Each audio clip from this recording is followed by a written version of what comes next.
Kariki masih ingat pembahasan beberapa waktu lalu ada beberapa segmen yang kita bahas, salah satunya soal teknologi, yang kemudian teknologi ini tidak bisa terlepas dari kehidupan kita di masyarakat. Oke. Salah satunya kita lihat, misalnya kalau pembahasan kemarin kita sempat singgung sedikit soal bagaimana handphone itu sebagai kebutuhan, tapi sebelumnya itu bukan kebutuhan. Tapi apa? Sebelumnya itu merupakan gaya hidup. Tapi tiba-tiba handphone jadi kebutuhan. Nah, di dalam handphone yang dilihat sebagai kebutuhan, tentunya ada banyak fitur, Kariki. Yang salah satu berkembang di dalamnya, banyak sekali aplikasi yang berhubungan dengan yang namanya sosial media. Nah, fenomena sosial media ini berkembang pesat di dalam kondisi masyarakat. Nah, tapi yang menarik, Kariki, ada satu hal, yaitu tentang akun-akun yang dengan tanda kutip diberi nama itu akun shit posting, seperti itu. Menurut Kariki itu bagaimana? Ya, akun shit posting itu kalau mau dilihat dari perkembangan teknologi kan dia muncul kemudian dari media sosial. Dari media Ya, sosial dari ya? media sosial 2000-an, ya 2007, 2006, 2007, 2008 ya shit post itu muncul. Dia dari media sosial memanfaatkan fenomena media sosial untuk sebagai sarana kritik, sarana untuk mengganggu hal-hal yang mapan, tapi dia menyuarakan kebenaran. Shit post itu kurang mendalam, shit post. Kalau kita lihat kajian, karena dia pakai gambar, video yang digabung, tapi memberi pesan untuk menyuarakan sesuatu yang benar, tapi untuk kedalamannya tidak ada. Beberapa definisi banyak simpang siur untuk menjelaskan tentang shit post, tapi yang saya coba cari tahu dan yang saya secara umum rampung ya dari apa yang saya tahu itu, sebenarnya shit post itu adalah menyuarakan sesuatu yang secara sederhana untuk memberi dampak yang besar.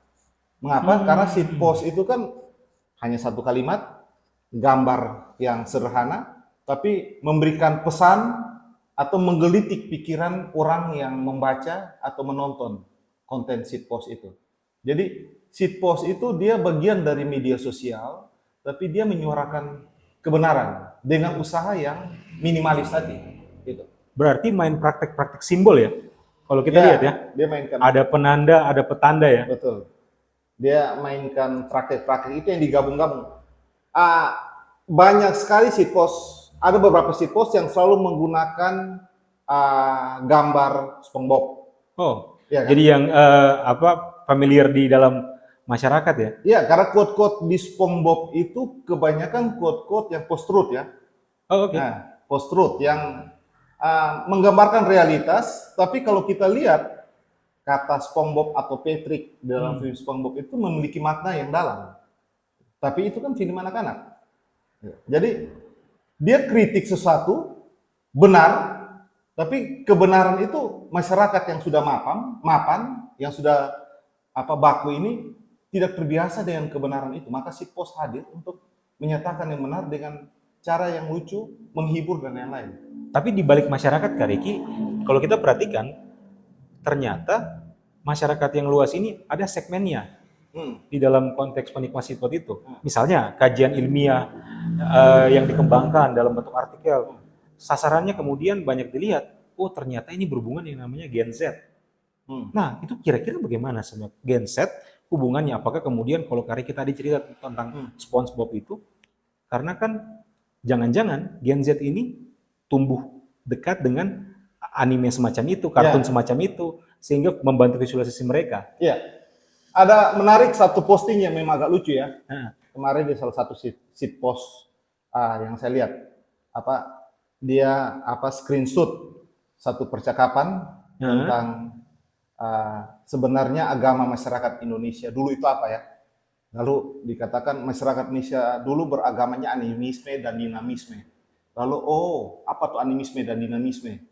Saking tidak taunya Gen Z ini tentang animisme dan dinamisme, dia katakan bahwa animisme itu adalah orang yang percaya terhadap anime, dan dinamisme ini orang yang percaya terhadap dinamo. Itu kan satu hiburan, tapi ini dia memiliki pesan bahwa generasi sekarang banyak yang tidak memahami tentang secara mendalam tentang pengetahuan di masa lampau. Dan ini realitas.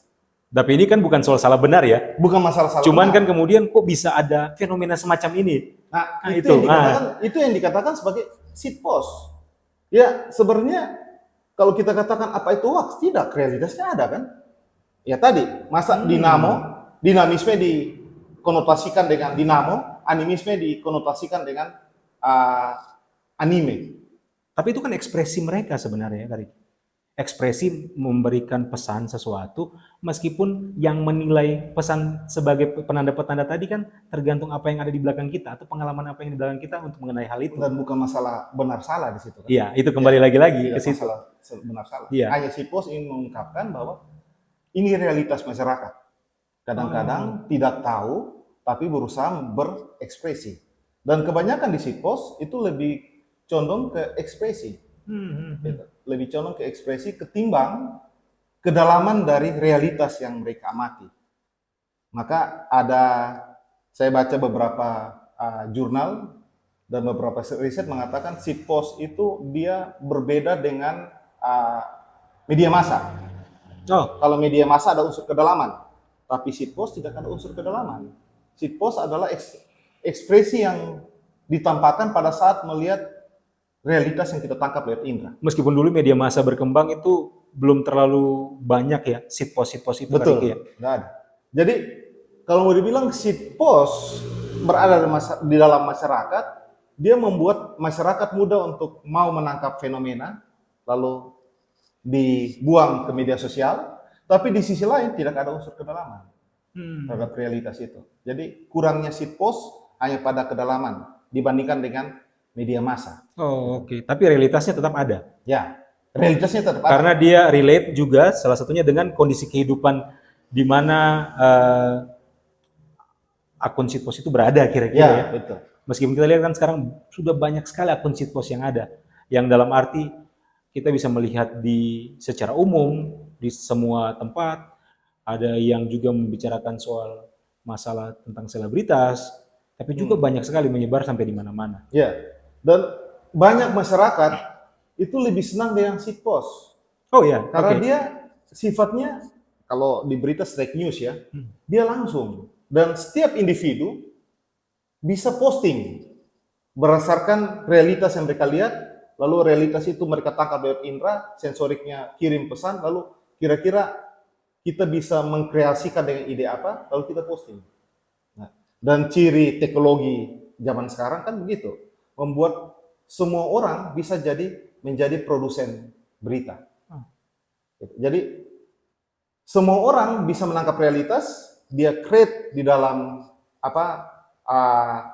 apakah itu buat menjadi kartun atau tulisan yang menarik, lalu dia post di media sosial. Jadilah si post.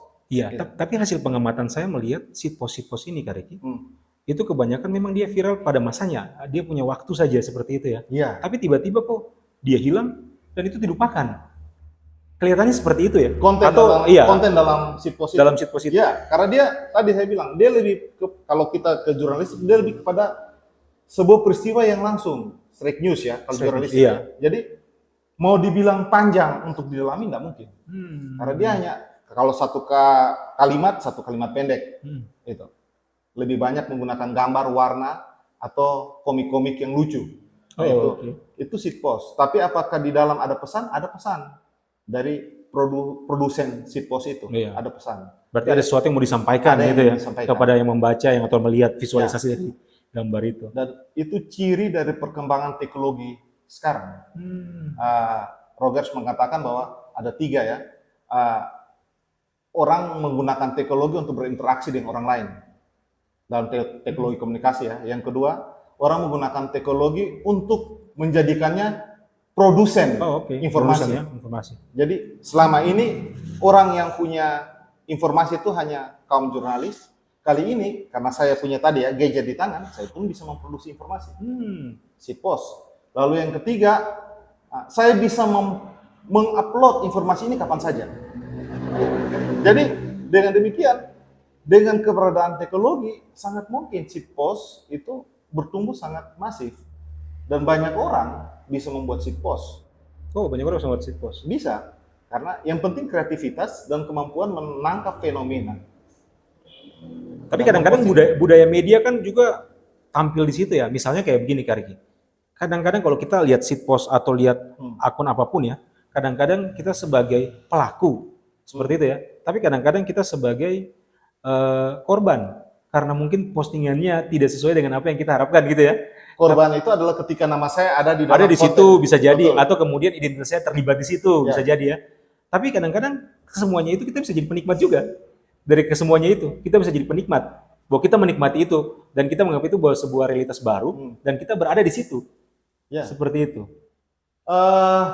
Rogers lebih jauh lagi kalau kita baca konvergen kultur ya, dia mengamati shitpost itu sebagai produsen sekaligus customer. Oh, Jadi yang produksi, dia memproduksi, jadi dia juga yang menjadi konsumennya, konsumennya, iya. menikmati pada saat berinteraksi pesan ya Pesan, iya. di shitpost itu. Jadi dia memproduksi sekaligus dia jadi konsumen. Jadi dulu produsennya hanya kaum jurnalis, konsumennya adalah pembaca koran, pembaca media. Sekarang dia memproduksi, dia juga yang konsumen. Ya. Jadi konvergen kultural membuat orang bisa berpartisipasi sebagai produsen sekaligus konsumen. Gitu. Nah, ini menarik karena teknologi membuat itu sangat mungkin. Shitpost salah satu bentuknya kan yang hadir. Saya upload konten shitpost, tapi saya amati tiap hari siapa yang memberi pesan. Dan saya bisa ketawa dengan pesan-pesan yang sama ya. Iya ya. kan? Misalnya orang komentari pesan, saya bisa saja menjawab atau bisa saja meninggalkan. Toh itu keputusan saya sebagai customer kan? Iya. Tapi yang pasti saya sebagai produsen. Nah, itu yang membuat shitpost itu banyak diminati oleh semua orang. Dan kita bisa lihat tentang arus informasi ya. Yeah. Artinya kalau kita merujuk kepada Marshall McLuhan, kita akan menemukan tentang yang namanya global village ya, desa global. Yeah. Di situ di mana kemudian informasi tanpa batas selalu mengalir, yang kemudian McLuhan katakan, dan dari situ semua hal bisa kita bahas. Tapi kemudian, atau contohnya misalnya rumah yang sangat dulu kita kalau perhatikan rumah dulu sangat berjarak ya Riki. Tapi rumah yang di ujung punya masalah, Betul. tapi rumah yang di ujung satunya bisa tahu. Betul. Ya. Nah, ini bukan berarti menggosip sebenarnya ya, tapi kemudian ada informasi yang selalu diberikan secara dinamis untuk kemudian bahwa oh jangan-jangan ini bisa menjadi salah satu realitas baru seperti yang tadi kita bicarakan soal realitas ya. Menarik kalau kita kaitkan dengan global village. Global village iya. Hanya mimpinya global village terciptanya sebuah tatanan kemanusiaan ideal, itu ya. Oh iya. Tapi kalau kita tampak di konten shitpost kan menyampingkan kemanusiaan, yang ada adalah sifat individual dari produsen. Gitu. Oh. Bahkan kalau dia bisa menggelitik dan membuat marah pembaca, itu shitpostnya, namanya juga shitpost. Berarti kemungkinan ada segmen-segmen dalam hal ini ada customer, tapi kemudian segmen-segmennya terbagi untuk customer seperti apa itu mereka sudah bisa tahu itu. Bahkan juga Kak Riki kalau di akun shitpost ada beberapa akun shitpost juga yang sudah menggunakan iklan ya. Ya, iklan dalam sudah menggunakan iklan dalam hal ini di situ ada giveaway, bahkan juga ada iklan dari tempat makan tertentu dan lain sebagainya. Nah, itu menarik sekali sebenarnya. Hal-hal yang negatif yang dibenci oleh masyarakat dalam perkembangan berikutnya, saya tidak tahu pakai pendekatan psikologi seperti apa, tapi masyarakat sangat menyukai hal-hal yang dibenci itu. Jadi ketika kita mengungkapkan menyukai hal benci. Ya, membenci. Misalnya kita mau kayak lagu bilang benci bilang cinta itu. Ya. Benci bilang cinta ya. Ketika kita bilang saya mengungkapkan sebuah kebencian. Harapan saya adalah orang membenci saya. Shitpost kan begitu ya, membuat orang jengkel. Tapi di sisi lain ada yang terhibur. Ya kan? Ya. Itu tujuan shitpost. Jadi shitpost pun bisa ya giveaway tadi ya. Dia memberikan sesuatu yang sifatnya menyindir, melukai, mencederai masyarakat, kebenaran dalam bentuk yang menyindir begitu ya. Tapi di sisi lain membuat orang menyukai dia. Ini bisa jadi strategi marketing juga. Berarti masyarakat bisa secara tidak langsung terdikotomi. Ya. Kalau kita lihat beberapa shitpost di beberapa institusi, itu shitpost menjadi branding strategi mereka. Karena apa? Yang mereka kejar dalam media media sosial ya, yang dikejar kan bukan kebenaran informasi, followers, subscriber, itu yang dikejar. Apakah yang saya suarakan ini kebenaran atau enggak? Itu lain. Urusan lain. Tapi ketika orang penasaran lalu mencari tahu, itu lebih penting. Karena dia mencari tahu, maka dia akan menonton, melihat posting saya, viewernya bertambah. Kalau dia tertarik, dia akan menjadi followersnya bertambah. Apakah posting saya seed atau enggak, itu enggak penting. Gitu. Jadi seed post pun bisa menjadi branding strategi bagi beberapa institusi ya. Dan kita lihat memang beberapa institusi menggunakan seed post sebagai branding institusi mereka.